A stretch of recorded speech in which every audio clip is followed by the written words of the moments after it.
Setelah nyaris dibunuh, si bos gangster kini balik balas dendam bro. Ia mendatangi semua orang-orang yang menjadi musuh-musuhnya. Tentu saja semua dihabisi tanpa ampun. Dan tentu saja ia tak turun langsung dan mengandalkan Michael untuk melakukannya. Michael si pemberani tentu saja mampu menyelesaikan semua tugas-tugas dengan baik. Tentu saja tanpa diragukan lagi. Tapi tugas-tugas berikutnya seolah tiada henti. Sembari terus memberi penghargaan, si bos juga menuntut tugas-tugas berat dari Michael. Kali ini ia harus menghabisi dua orang yang menurut si bos bisa mengancam bisnis mereka. Dan si bos memberikan dua foto orang itu, seorang laki-laki dan seorang perempuan lengkap dengan alamatnya, sambil mengibaratkan seekor laba-laba jantan dan laba-laba perempuan yang jika bersatu akan menelurkan lebih banyak laba-laba. Setelahnya Michael mulai bekerja bro, mencari alamat orang-orang itu dan akhirnya mendapati sang perempuan yang ternyata seorang mahasiswi dan juga pelaku seni. Ia datang ke pertunjukan si wanita dan benar saja bro, tariannya benar-benar mempesona.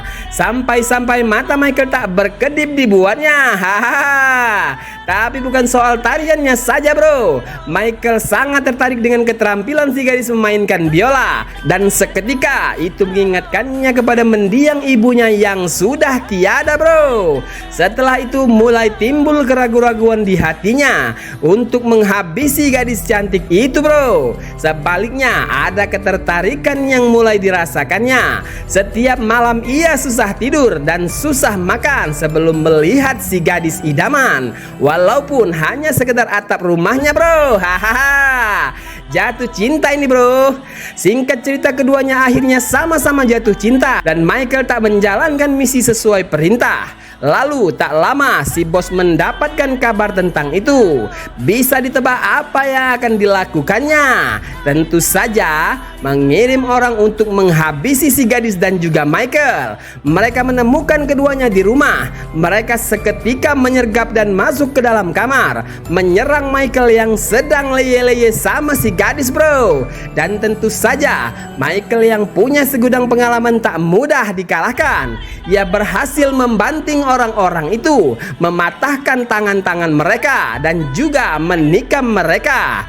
Tapi ia punya kelemahan bro. Saat mereka berhasil menangkap si gadis, Michael mulai tak tenang dan penuh emosi.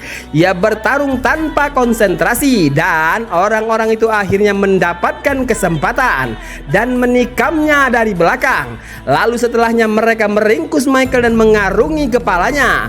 Mereka memukulnya, menghantamkan kepalanya ke kaca hingga membuatnya jatuh pingsan.